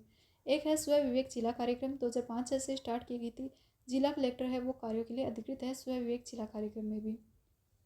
इसके अलावा बजट 2024-25 में आपको देखने मिलेगी बाबा साहेब अम्बेडकर आदर्श ग्राम योजना, जिसमें बताया गया है कि 200 करोड़ रुपए का हम फंड रखेंगे और फर्स्ट फेज़ में 1000 प्लस की आबादी है उनका चयन किया जाएगा। बाबा साहेब अम्बेडकर आदर्श ग्राम योजना में 200 करोड़ रुपए का फंड, फर्स्ट फेज में 1000 प्लस आबादी है उनका चयन किया जाएगा। तो ये कुछ मेजर स्कीम देखी थी। 11 अक्टूबर 2014 को स्टार्ट हुई थी सांसद आदर्श ग्राम योजना। इसी की तर्ज पर स्टार्ट की राजस्थान गवर्नमेंट ने मुख्यमंत्री आदर्श ग्राम योजना, जिसमें फर्स्ट फेज में लिए 196, सेकंड में लिए 97 गाँव गोद। इसके बाद में हमने देखी महात्मा गांधी जन भागीदारी योजना या फिर गुरु गोलवलकर जन भागीदारी योजना, जिस शमशान के लिए 90-10, अदर में 70-30 और टीएसपी एरिया में 80-20 का रेशियो इसमें देखने मिलता है। श्यामा प्रसाद मुखर्जी वाला, इसमें 15 क्लस्टर बन रहे हैं, देश भर में 300 क्लस्टर हैं, 3 वर्षों के लिए संचालित थी ये योजना। और जनजातीय वाला इसमें क्लस्टर आपको देखने मिलता है बाड़ोदिया। फर्स्ट पेज में 5 थे, सेकंड में 6 थे और थर्ड में 4 थे। स्मार्ट विलेज है 3000 प्लस की आबादी वालों के लिए स्टार्ट की गई थी, 2017-18 से संचालित है। महात्मा गांधी आदर्श ग्राम योजना 27 नवंबर 2019 को स्टार्ट की गई थी, गांधीवादी मूल्यों पर आधारित है। 14 नवंबर को मेरा गाँव मेरा गौरव दिवस सेलिब्रेट किया जाता है। मुख्यमंत्री जिला नवाचार निधि 2021-22 में स्टार्ट की गई थी, जिला कलेक्टर इसमें विकास कार्यों की अनुशंसा करता है। स्व विवेक कार्यक्रम, स्व विवेक जिला कार्यक्रम 2005-6 से संचालित है। जिला कलेक्टर कार्यों के लिए जो भी कार्य होते हैं उनके लिए अधिकृत होता है। और बजट बाबा साहेब अम्बेडकर, ये बजट 2024-25 में इसकी घोषणा की गई है। 200 करोड़ रुपए का फंड बनाएंगे, 1000 प्लस की आबादी है उसका चयन किया जाएगा। इसके अलावा एक स्कीम चल रही है मिशन अमृत सरोवर। मिशन अमृत सरोवर में क्या किया जाता है, प्रत्येक जिले से प्रत्येक जिले में आपके 75 गाँव, सॉरी 75 आपके क्या बनाए जाते हैं, सरोवर डेवलप किए जाते हैं। तो टोटल 33 जिलों में कितने हो गए, 33 × 75, यानी आपके 2475 जो अमृत सरोवर है वो बनाए जाने का इसमें टारगेट रखा गया था। आज़ादी के अमृत महोत्सव पर ये लॉन्च की गई थी, कौन सी, मिशन अमृत सरोवर। इसलिए कहा कि प्रत्येक जिले में 75 तालाब बनाएंगे और इस प्रकार टोटल 33 जिले जो पुराने वाले थे उनमें 2475 तालाब वो डेवलप किए जाएंगे। फिर आपकी एक आती है पीएम जनमन, प्रधानमंत्री जनजातीय जो आदिवासी योजना है, जिसका शॉर्ट नाम आपको देखने मिलता है पीएम जनमन योजना। जो पीवीटीजी ग्रुप है वाले जो भी एरिया है उनके डेवलपमेंट की रिगार्डिंग ये स्कीम आपको देखने मिलेगी। देश भर में पीवीटीजी ग्रुप्स की रिगार्डिंग आपको देखने मिलेंगे। 75 पीवीटीजी ग्रुप है, उनमें से 18 राज्यों में और 1 यूटी में आपको पीवीटीजी ग्रुप के रिगार्डिंग चल रहा है, उनको शामिल किया गया है इस स्कीम में। 18 राज्यों और 1 यूटी, यानी टोटल 19 यूटी और राज्यों में ये संचालित है। 18 राज्य 1 यूटी है। राजस्थान में देखोगे तो राजस्थान में इसमें 12 को लिया है, 12 के भी ओनली शामिल किया गया 12। और सर्वाधिक इसमें जो लिया गया है वो आपके उड़ीसा से इसमें पीवीटीजी ग्रुप से लाभान्वित आपको देखने मिलेंगे। 12 से इसमें 8 पंचायत इसमें शामिल की गई है। 12 से कितने हैं, 8 पंचायतों में ये योजना संचालित है, पीएम जनमन योजना। और इस योजना के तहत क्या किया जाता है, घर बनाने के लिए 2 लाख रुपए दिए जाते हैं। शौचालय के लिए 12,000 रुपये और मनरेगा कार्य दिवस के अकॉर्डिंग कुछ अमाउंट दी जाती है।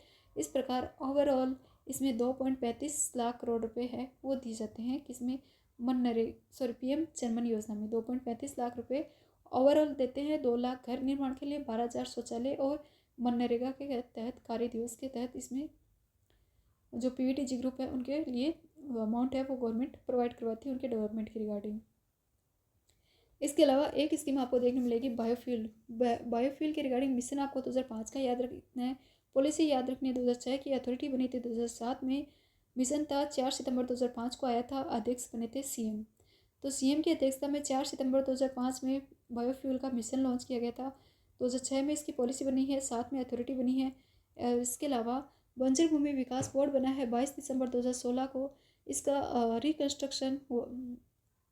रीस्ट्रक्चरिंग हुई थी इसकी कब, 11 फरवरी 2022 को। बंजर भूमि विकास बोर्ड है, इसकी रीस्ट्रक्चरिंग कब हुई थी, 11 फरवरी 2022 को इसकी रीस्ट्रक्चरिंग हुई थी। 22 दिसंबर 2016 को ये बन गया था। राजस्थान में बायोडीजल के रिगार्डिंग रूल्स कब बने हैं, 2019 में रूल्स बने हैं। 2019 से याद रखना, 2019 में NHRC वाली है उसमें भी चेंज किया गया था, NHRC और SHRC। उसमें NHRC SHRC यानी कि जो ह्यूमन राइट वाला कमीशन है, उसमें 2019 में क्या चेंज किया गया था कि पहले ऐसा होता था कि वहाँ पर सेवानिवृत्त जो CGI होता था उसी को लेते थे अपॉइंटमेंट चीफ के रूप में। 2019 में ऐसा कर दिया था कि सेवानिवृत्त के साथ साथ जो कार्यरत वगैरह है उनको भी एज ए आपके चीफ के रूप में SHRC और NHRC में ले जा सकते हैं। और राजस्थान में 2019 में क्या बन रहे हैं, बायोडीजल के रूल रेगुलेशन है वो बन रहे हैं। 10 अगस्त को क्या बनाते हैं, बायोफ्यूल डे। 10 दिसंबर याद रखना, राजस्थान राइजिंग राजस्थान में कहा थे 10 दिसंबर को। प्रवासी राजस्थान, इंडिया में प्रवासी राजस्थान वाला 9 दिसंबर को होता है, राजस्थान में उसके आगे वाला 10 दिसंबर। और 10 अगस्त को क्या होता है, बायोफ्यूल डे होता है।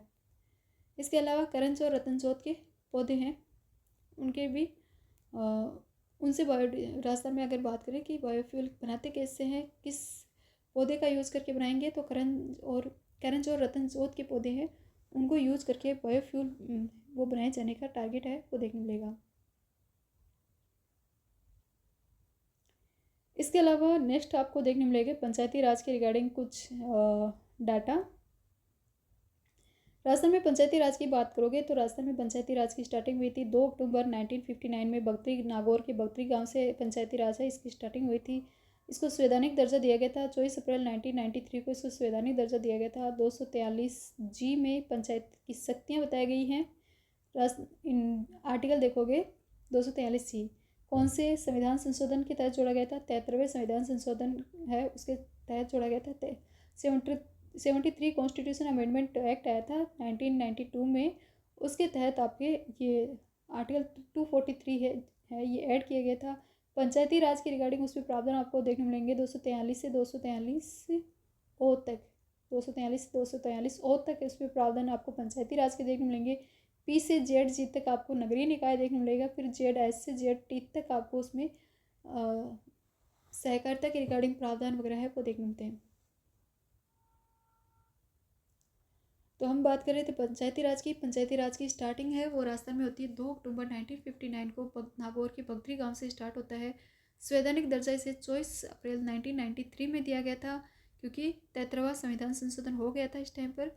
और 243G में पंचायत की जो कर रिगार्डिंग पावर है, टैक्सेशन लगाने की जो पावर है वो इसमें दी गई है, जिसके तहत वो अपनी आय इनकम के सोर्स है वो डेवलप कर सकती है। पंचायती राज के रूल रेगुलेशन कब बने थे, 1953 के पंचायती राज के रूल है संशोधन 1994 में इनमें संशोधन किया गया था। नए नियम बने थे 1996 में। तो 1953 के रूल है, 94 और 96 में इसमें संशोधन वगैरह किए गए थे। वर्तमान में देखोगे तो वर्तमान में 33 जिला परिषद है, 365 पंचायत समितियां हैं और 11,208 ग्राम पंचायत आपको देखने मिलती है। 33 जिला परिषद, 365 पंचायत समितियाँ, 11,208 क्या है ग्राम पंचायतें आपको देखने मिलेगी। 16वां वित्त कमीशन है ये देश भर में, आप देश में देखोगे तो कौन सा वित्त कमीशन देखने मिलेगा, 16वां वित्त कमीशन। 15वें वित्त कमीशन के चीफ कौन थे, NK सिंह थे। 16वें के चीफ है अरविंद पनगड़िया। 16वें के चीफ कौन है, अरविंद पनगड़िया। इसके अलावा सदस्य आपको कौन से देखने मिलेंगे, सदस्य एक क्या है आपके अजय नारायण झा, एक आपको देखने मिलेगी एनी जॉर्ज मैथ्यू, एक देखने मिलेगा मनोज पांडा। एनी जॉर्ज मैथ्यू, अजय नारायण झा। अजय, तीनों में देखो जय आ रहा है कॉमन, अजय, जॉर्ज, मनोज, जय, जय क्या दिखता है, अजय नारायण झा, जय झा किसमें है, 16वें वित्त आयोग में है, अरविंद पनगड़िया। और कोई आपके पास अच्छी सी कोई ट्रिक वगैरह हो तो कमेंट सेक्शन में मेंशन कर देना इन पे। ओके, तो 16वें वित्त कमीशन बना था, इसके अध्यक्ष थे अरविंद पनगड़िया। इसमें सदस्य कितने हैं, 3 सदस्य थे, अजय नारायण झा, एनी जॉर्ज मैथ्यू, मनोज पांडा। इसमें एक पार्ट टाइम मेंबर भी आपको देखने मिलेगी, सौम्या कांति घोष। सौम्या कांति घोष है वो इसमें पार्ट टाइम मेंबर थी। इसके अलावा इस वित्त आयोग है वो इंडियन कॉन्स्टिट्यूशन के आर्टिकल 280 के तहत है वो गठित किया गया था। 1+4 इसमें मेंबर होते हैं। और सचिव आपको देखने मिलेंगे एस.टी. सॉरी यहाँ पर लिखा हुआ नहीं है, एस.टी. Sorry SC. देराश्री क्या थे इसमें आपके सचिव है वो देखने मिलते हैं 16वें वित्त आयोग में। अगर हम राजस्थान की बात करें तो राजस्थान में चल रहा है 6ठा वित्त कमीशन। 7वें की रिगार्डिंग आगे हैं वो गाइडलाइन की 2000 कब से 30 तक रहेगा, 2025 से 30 तक के मध्य 7वां वित्त कमीशन रहेगा। और अभी जो चल रहा है यहाँ पर जो बताया गया 6ठवें वित्त कमीशन के रिगार्डिंग बताया गया है। 6ठवें वित्त कमीशन के चीफ कौन थे, प्रद्युमन सिंह थे। सदस्य कौन देखने मिले, अशोक लाहोटी और लक्ष्मण सिंह रावत। अशोक लाहोटी, लक्ष्मण सिंह रावत है वो इसके मेंबर देखने मिलते हैं। सदस्य सचिव एस.सी. देराश्री, ये यहाँ पे लिखा हुआ है एस.सी. देराश्री, एस.सी. मैंने एच.सी. बता दिया था क्या, एस.सी. देराश्री इसमें क्या थे आपके सदस्य सचिव देखने मिलते हैं। और 2020-25 के लिए 20 से 25 के लिए कौन सा चल रहा है, 6ठवां वित्त कमीशन है वो चल रहा है। 6ठवां वित्त कमीशन आपके अध्यक्ष है प्रद्युमन सिंह, सदस्य अशोक और लक्ष्मण। अशोक लाहोटी और लक्ष्मण, लाहोटी लक्ष्मण किसमें, प्रद्युमन और 6ठवें वित्त आयोग में। सचिव देराश्री। इसके अलावा 15वें वित्त कमीशन ने जो सिफारिशें दी थी वो दी थी 41.1%। केंद्र से राज्यों की ओर जो ग्रांट दिए जाने चाहिए वो 41.1% दिए जाने चाहिए। 7वां स्टेट जो फाइनेंस कमीशन है वो बन गया है, उसके गठन के रिगार्डिंग आ गया है। उसके चीफ वगैरह अभी हाल तक तो डिक्लेयर नहीं किए गए अभी तक तो, और हाल तो क्या होता है अभी तक डिक्लेयर नहीं किए गए हैं। 7वां जो वित्त कमीशन है स्टेट वाला उसकी टाइमलाइन बताई गई 2025 से 30 के मध्य संचालित रहेगा।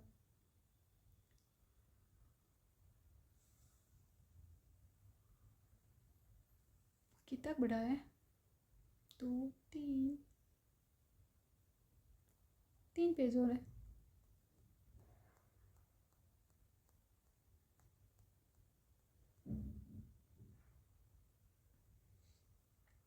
ओके, तो 15वां वित्त कमीशन है उसने सिफारिश की थी 41.1% की।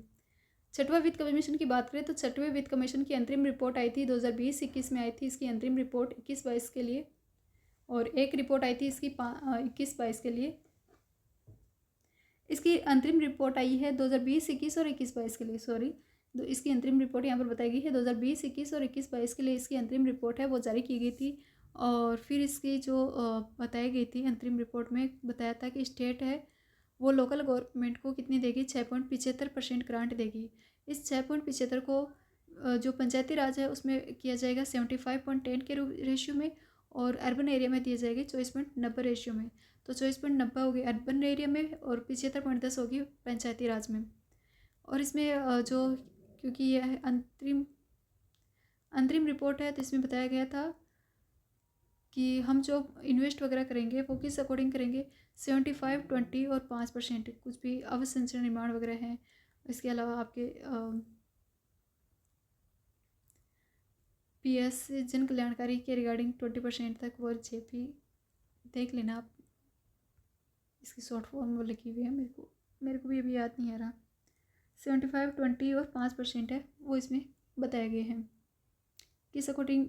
ये अंतरिम रिपोर्ट थी, फाइनल रिपोर्ट में बाद में अलग कर दिया था। फाइनल में बताया था कि फाइनल में तो ऐसे कर दिया था कि बेसिक इंफ्रास्ट्रक्चर है या बेसिक फैसिलिटी है उसके लिए दी जाएंगे 55%। और इसके अलावा 55% तो बेसिक फैसिलिटी के लिए बता दिया था, जो बाद में आई थी। पहले इसमें चल रहा था 75, 20 और 5। 50% तो उसमें भी बेसिक, सॉरी 55% तो उसमें भी बेसिक फैसिलिटी, इसमें भी सेम 55% बेसिक फैसिलिटी है। 40% बताया गया है आपके नेशनल, स्टेट या फिर जो अदर प्रायोरिटी की जो भी स्कीम वगैरह चल रही है उनमें 40%, इसमें भी सेम 40% बताया गया है। 55 तो दोनों में सेम बेसिक फैसिलिटी की डेवलपमेंट की रिगार्डिंग, 40% है दोनों में सेम, नेशनल हो चाहे स्टेट की हो या फिर जो भी प्रायोरिटी की जो भी पॉलिसी होती है उनके रिगार्डिंग। 5% जो अंतरिम रिपोर्ट में बताया गया था वो अदर सेक्टर के लिए बताया गया था। वही इसमें जब फाइनल रिपोर्ट आई तो उसमें बता दिया था कि जेंडर फ्रेंडली स्पेस बनाओगे उसके लिए 2% दिया जाएगा, और स्वयं की इनकम को बढ़ाने के लिए 3% है वो दिया जाएगा। तो जेंडर फ्रेंडली के लिए 2% और स्वयं की इनकम बढ़ाने के लिए इसमें 3% राशि है वो दी जाती है, ग्रांट है वो दिया जाता है। अब वापस देख लेते हैं। केंद्र ने जो वित्त आयोग ने सिफारिश की थी वो थी 41.1%। गवर्नमेंट ने, केंद्र ने राज्यों को दे दिया, राज्य ने बाद में लोकल पंचायती राज को कितना ग्रांट दिया, 6.75 आगे ट्रांसफ़र किया। इस 6.75 राशि को लोकल गवर्नमेंट ने इस प्रकार से बांटा, 75.10 तो पंचायती राज को दे दिया और 24.90 है वो किसको दे दिया, यूएलबी को। ये तो अंतरिम रिपोर्ट के थे, और सेम भी आपको इसमें देखने मिलेगा फाइनल में भी। अंतरिम रिपोर्ट थी 2020-21 से 21-22 के लिए। फाइनल रिपोर्ट में भी सेम है, इसमें थोड़ा सा इंक्रीज किया गया है। चेंज आपको देखो फाइनल रिपोर्ट में एक चेंज तो आपको, ये तो सेम है 75.10 24.90, ये तो सेम है। चेंज उसमें तो 6.75 बताए थे, इसमें थोड़ा इंक्रीज करके बताया कि नेट ऑन टैक्स रेवेन्यू का 7.25% है वो दिया जाएगा। टोटल रुपए में देखोगे तो 33,195 करोड़ रुपए है वो दिए जाएंगे, 33,195 करोड़ रुपए इसमें दिए जाएंगे, 7.25% तक है। वही इसमें 75-20 और वही 5% रखा गया है, वही इसकी हमने बात कर ली। 55, 40 2 और 3%। वही यूएलबी में किस प्रकार से इन्वेस्ट किया जाएगा, नगर पालिका में 50%, परिषद में 25%, निगम में 10% का इसमें भागीदारी रहेगी, उनको दिए जाएंगे। किसमें, वित्त आयोग की फंडिंग में 55% आपके दिए, 50% नगर पालिका, 25% परिषद और निगम को 10, निगम है 10, परिषद है 25 का और नगर पालिका 50%। वही सेम 75-20 वाला इसमें है, और वही जेंडर फ्रेंडली इन्वायरमेंट, आय इनकम बढ़ाना, वही सेम इसमें डाटा आपको याद रखने हैं। ये ज़्यादा GPSPR है, इनकी शॉर्ट फुल फॉर्म देख ही लेते हैं, 1 मिनट। तो भाई यहाँ पे GPPS और JP बताया क्या लिखा हुआ है। GP यानी बताया गया है ग्राम पंचायत, खोदा पहाड़ निकली सुइया वाली जैसी बात हो गई। ग्राम पंचायत पर दिया जाता है 75.10 जो दिए जा रहे थे ओवरऑल अनुदान पंचायती राज को। 75.10 में से आपकी ग्राम पंचायतों में दिया जाता है 75%, पंचायत समिति में दिया जाता है 20%, और जिला परिषद में आपको दिया जाता है 5% है वो ग्रांट दिया जाता है। ग्राम पंचायत 75, पंचायत समिति 20, जिला परिषद 5। यही सेम बाद में यहाँ पर लिखा हुआ है, ग्राम पंचायत, पंचायत समिति, जिला परिषद, JPSP। एक्स्ट्रा फंड यहाँ पर बताया गया है 1 लाख, 1 2 3 जो भी है आप देख लेना, थोड़ा बहुत आप भी देख लेना, क्योंकि ये सर ने बनाया है तो सर ही जानते हैं किस अकॉर्डिंग उन्होंने क्या पे क्या डाटा लिखा है। मेरे को जितना समझ में आएगा मैं उतना आपको बता दूंगी इसमें से। तो ये हम देख रहे थे, फाइनल रिपोर्ट देखी थी हमने, 6वें वित्त आयोग की फाइनल रिपोर्ट देख रहे हैं, जो टाइम पीरियड के लिए रहेगी 2020 से 25 के लिए लागू रहेगी। 6वें वित्त आयोग की जो फाइनल रिपोर्ट आई थी उसमें बताया था 7.25% है वो हम देंगे, रेवेन्यू है वो पंचायती राज और यूएलबी को देंगे, यानी स्थानीय निकाय हैं उनको देंगे। और वैसे रुपये में देखोगे तो 33,195 करोड़ रुपए हैं वो देखने मिलते हैं।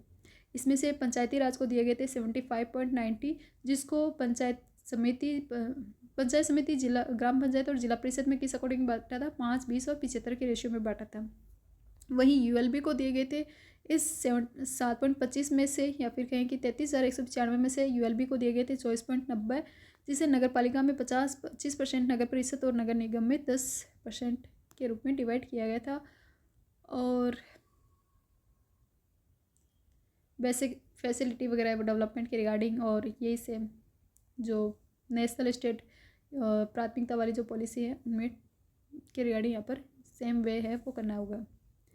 इसके अलावा कुछ डिस्ट्रिक्ट वाइज डिस्ट्रीब्यूशन भी इसमें बताया गया था रिपोर्ट में। 6 जो रिपोर्ट आई थी फाइनेंशियल रिपोर्ट, 6वें वित्त आयोग की रिपोर्ट, तो उसमें जो डिस्ट्रिक्ट वाइज डिस्ट्रीब्यूशन बताया गया था उसमें पॉपुलेशन को भारांश दिया गया था 40%, एरिया को दिया था 25%, SC 5, ST 5, गर्ल्स एजुकेशन 5। तो 5-5-5 तो क्या है, SC पॉपुलेशन, ST पॉपुलेशन और गर्ल्स की एजुकेशन, इनको 5-5। सोशल इकोनॉमिक कास्ट सेक्शन है, सेंसस है 2011 वाला, उसके अकॉर्डिंग 10%। और आपके एवरेज रेवेन्यू है उसको दिया था 10%, एवरेज रेवेन्यू मोबिलाइजेशन इसको दिया था 10%। और इस प्रकार टोटल इसमें डिस्ट्रिक्ट वाइज डिस्ट्रीब्यूशन किया गया था। जनसंख्या को 40, एरिया को 25%, SC ST girls education 5%, SECC और एवरेज रेवेन्यू मोबिलाइजेशन को 10% वारांश है वो दिया गया था। अब नेक्स्ट आपको देखने को मिलेगी ग्रामीण विकास के रिगार्डिंग कुछ अदर इम्पोर्टेंट स्कीम। इसमें एक आती है आपकी स्वच्छ भारत मिशन, 2 अक्टूबर 2014 को स्टार्ट की गई थी, जल शक्ति मंत्रालय द्वारा संचालित है। 31 मार्च 2018 तक राजस्थान को ODF डिक्लेयर किया गया है। 31 मार्च 2018 तक राजस्थान को ODF फ्री डिक्लेयर कर दिया गया है। जल शक्ति मंत्रालय द्वारा संचालित कौन सी स्कीम है, स्वच्छ भारत मिशन, जिसकी स्टार्टिंग है मोदी जी जब आए थे 2014 में, तो उन्होंने पहले से एक स्कीम चल रही थी, उसी का नया नाम चेंज किया था।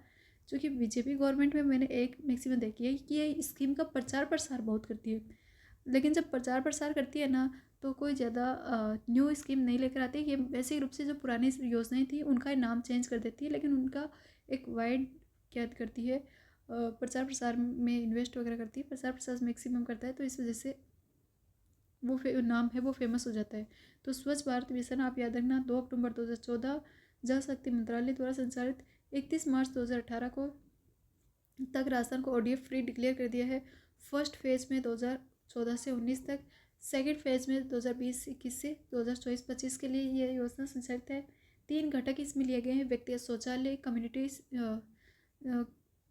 सेंटर और ठोस तरल कचरा प्रबंध।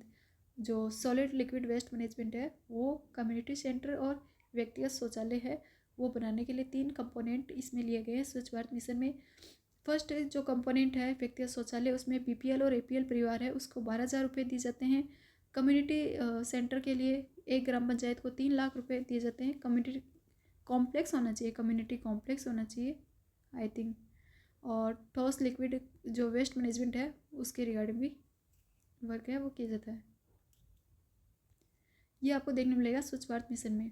फिर आती है आपकी ग्रामीण विकास हेतु कुछ अदर स्कीम वगैरह, तो उसमें आपको देखने मिलेंगे कि 2010-11 से ही राजस्थान गवर्नमेंट है वो पंचायत सेक्टर है उसमें पुरस्कार वगैरह दे रही है, जिसमें आपको देखने मिलेगा एक पुरस्कार आपको देखने मिलेगा दीनदयाल अंत्योदय योजना के रिगार्डिंग पुरस्कार है, जिसमें ग्राम पंचायत, पंचायत समिति और जिला परिषद से 3-3 है उनका चयन किया जाता है और उनको अवार्ड वगैरह दिए जाते हैं। फिर एक है ना आपको देखने मिलेंगे नानाजी देशमुख वाला, एक तो हमने देखे दीनदयाल उपाध्याय वाला पुरस्कार जो ग्राम पंचायत, पंचायत समिति और जिला परिषद प्रत्येक से 3-3 दिए जा रहे हैं। एक आपको देखने मिलेगा नानाजी देशमुख पंचायत पुरस्कार। नानाजी देशमुख पंचायत पुरस्कार है उसमें 10 लाख रुपए दिए जाते हैं और एक ग्राम पंचायत को ये अवार्ड है वो दिया जाता है। इसके अलावा बाल हितैषी प्रोग्राम, बाल हितैषी जो पुरस्कार है वो 5 लाख रुपये दिए जाते हैं एक ग्राम पंचायत को। नानाजी देशमुख में नानाजी बड़े हैं 10 लाख, बालक छोटा है 5 लाख, दोनों में एक ग्राम पंचायत ली जाती है। इसके अलावा एक आपकी चल रही है ग्राम पंचायत विकास योजना, ग्राम पंचायत विकास योजना, इसमें भी पुरस्कार इसमें कैसे दिए जाते हैं, इसमें 5 लाख रुपए दिए जा रहे हैं। 2019 से ग्राम पंचायत विकास पुरस्कार योजना है, विकास योजना पुरस्कार है वो संचालित है।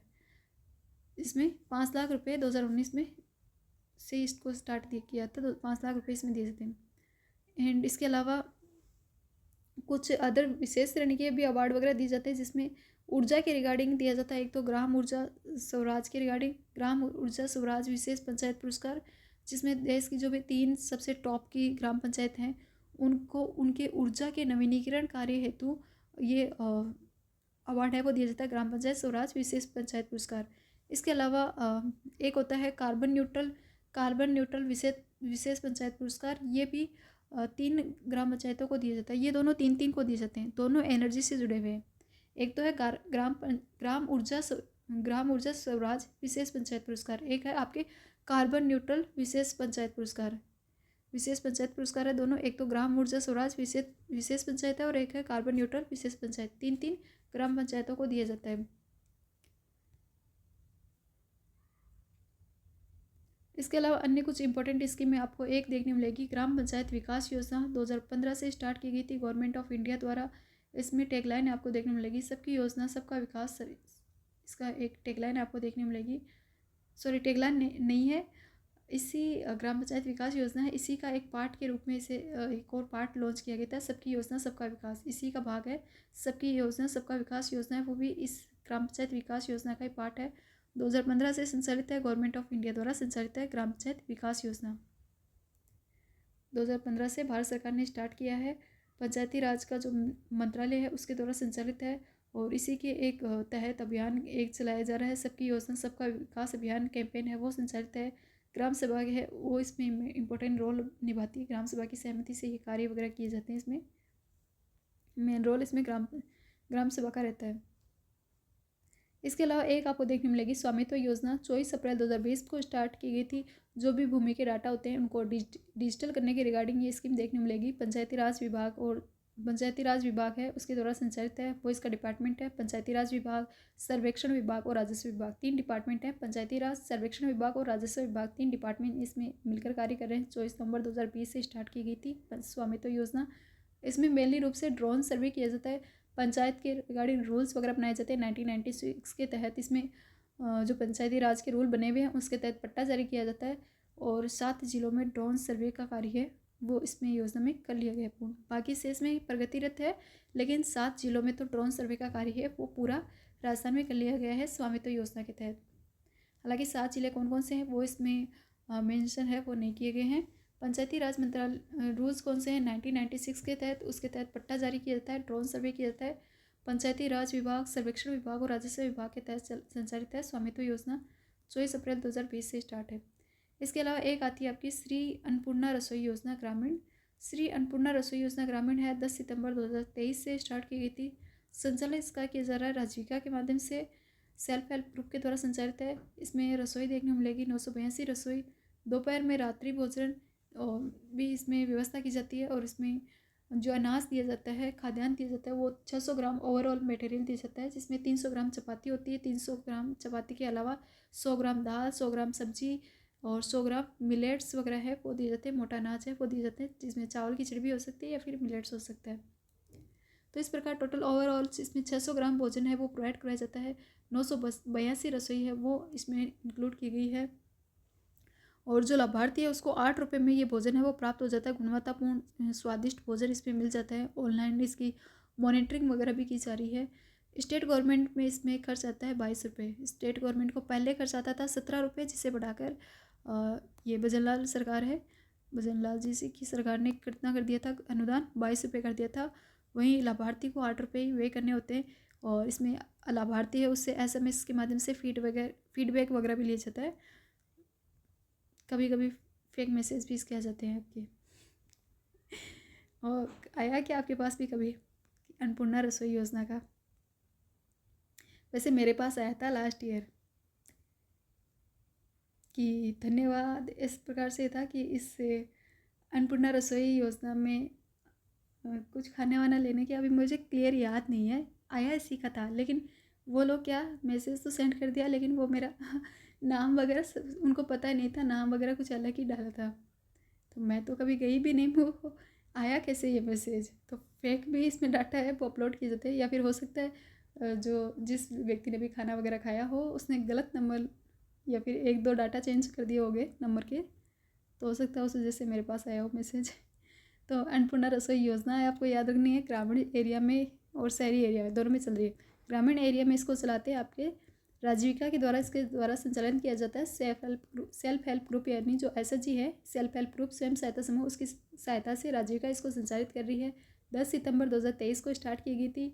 ग्रामीण एरिया में 982 रसोई हैं और शहरी क्षेत्र में इसमें 982 वाले में भी मेरे को थोड़ा सा डाउट है, क्योंकि जब आप है ना वो सूजस वाले अपन बुक देखते हैं बार बार, सूजस के न्यूज़पेपर आपने देखा होगा, तो उसमें सूजस वाले में इसमें 942 लिखा हुआ था वहाँ पे कि गांव में कितनी रसोई होगी। सूजस में बताया गया था 942 और शहरी में बताई थी 1000 रसोइयाँ।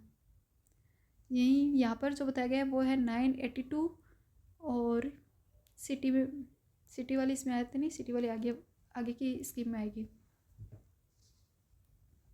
तो ये हमने देखी अन्नपूर्णा रसोई योजना। इसके अलावा नेक्स्ट आपकी स्कीम बताई गई है राष्ट्रीय ग्राम स्वराज मिशन। राष्ट्रीय ग्राम स्वराज मिशन है, ये 2018-19 से स्टार्ट किया गया था 60-40 के रेशियो में, और इसके उद्देश्य रहता है कैपेसिटी बिल्डिंग करना। वर्तमान में इसका नाम कर दिया गया पुनरुत्थान राष्ट्रीय ग्राम स्वराज योजना। बस एक नाम और आगे ऐड कर दिया, पुनरुत्थान, बाकी वही नाम है राष्ट्रीय ग्राम स्वराज मिशन। 2018-19 से संचालित है, 60-40 का रेशियो है, कैपेसिटी बिल्डिंग का कार्य इसमें किया जाता है। एक आती है आपकी विलेज मास्टर प्लान।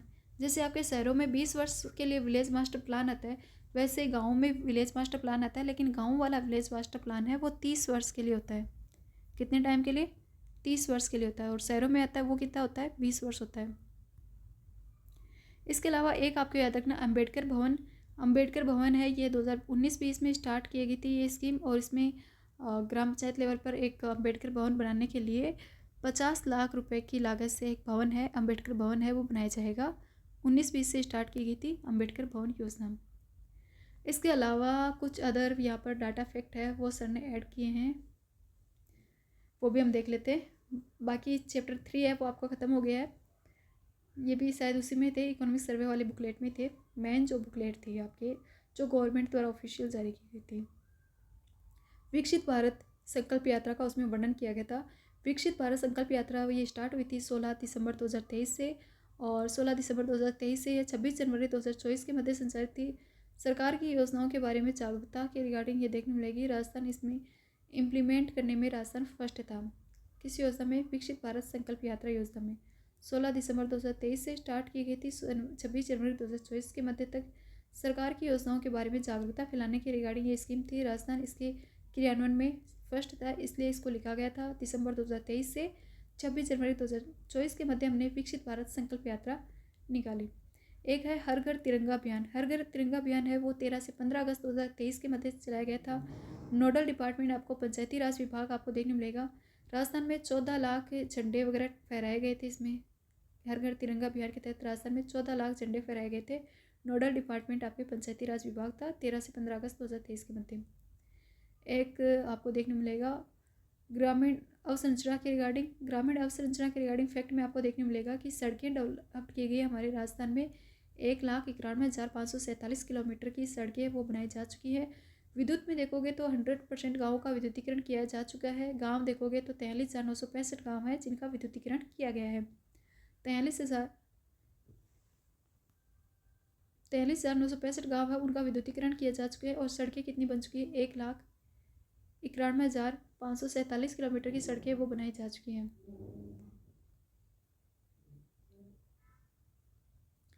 इसके अलावा रूड़ा द्वारा भी रूड़ा का भी आपको देखने मिलेगा। रूड़ा जिसकी स्थापना नवंबर 1995 में हुई थी, 1995 में की गई थी। गैर कृषि कार्यों के लिए विकास के लिए संचालित है। जीआई टैग देने में ये हेल्प करता है, जो भी जीआई टैग देने का कार्य मेनली रूप से करता है। 3 उप क्षेत्र इसमें शामिल किए जाते हैं, चमड़ा, ऊन, वस्त्र और लघु खनिज। और राजस्थान में जीआई टैग देखोगे तो राजस्थान में टोटल ओवरऑल 21 उत्पाद हैं, उनको जीआई टैग दिया गया है। फर्स्ट आपको देखने मिलेगा बीकानेरी भुजिया, 16वां देखने मिलेगा सोजत की मेहंदी, 17 देखने मिलेगा पिछवाई कला, 18 जोधपुरी बंदेज, कोफ्तगिरी, उस्तकला, कसीदाकारी। तो ये 5 तो एक साथ जारी किए गए थे 17, 18, 19, 20, 21, यानी कि पिछवाई कला नाथ द्वारा, जोधपुर का बंदेज, नाथ द्वारा की पिछवाई कला, उदयपुर की कोफ्तागिरी, बीकानेर की उस्तकला और कसीदाकारी। बीकानेर के क्या है? उस्ता और कसीदाकारी।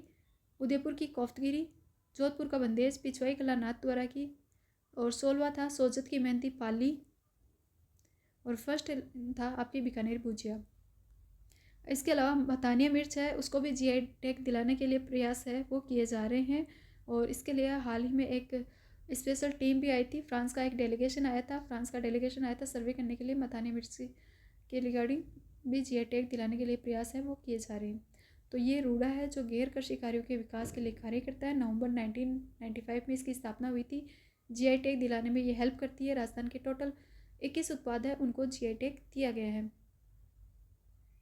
आई थिंक ये होने चाहिए 17 उत्पादों के 17 प्रोडक्ट के 21 होने चाहिए 17, क्योंकि 5 तो इसमें लोगो ही है, तो 17 + 5 7 3 10 17। ये कितने हैं, मैं 1 मिनट क्रॉस चेक करके बता देती हूँ आपको। ये सही है, इसमें 17 उत्पाद है, उनको 21 जीआई टैग मिले हैं। 21 उत्पाद नहीं है, 21 वस्तुओं को जीआई टैग दिया गया है। 17 उत्पाद थे टोटल, क्योंकि 5 है उनको लोगो, 5 को लोगो के लिए दिया गया है। 5 में लोगो में आपको एक तो ब्लू पोएट्री देखने मिलेगा, ब्लू पोएट्री खुद भी है, ब्लू पोएट्री का लोगो है, उसको भी जीआई टैग मिला हुआ है। इसके अलावा आपको कठपुतली खुद भी देखने को मिलेगी, कठपुतली के लोगो को भी जीआई टैग मिला हुआ है। तो इस प्रकार ये दो हो गए थे, कठपुतली और ब्लू पोएट्री 2 हो गए। इसके अलावा कोटा डोरिया, कोटा डोरिया जो कोटा की है उसको भी मिला हुआ है, और उसके लोगो, कोटा डोरिया का जो लोगो है उसको भी जीआई टैग मिला हुआ। तो तीसरा ये उत्पाद हो गया। चौथा आपको देखने को मिलेगा मोलेला, मोलेला की टेराकोटा, और जो नाथ द्वारा में मोलेला की टेराकोटा है उसको भी मिला हुआ है। साथ ही के टेराकोटा का लोगो है उससे भी दिया गया जीआई टैग। इसके अलावा आपको देखने मिलेगा एक बीकानेर भुजिया हो गया, फुलकारी, सांगानेरी प्रिंट, थेवा कला, पोखरण, सोजत की मेहंदी, मकराना मार्बल, बगरू प्रिंट। तो इस प्रकार टोटल 17 वस्तुओं को, 17 उत्पादों के 21 जीआई टैग मिले हैं। इसी के साथ आपके ये 3rd चैप्टर कंप्लीट होता है। मिलते हैं नेक्स्ट क्लास में इकोनॉमिक्स सर्वे के चैप्टर के साथ। Okay, thank you.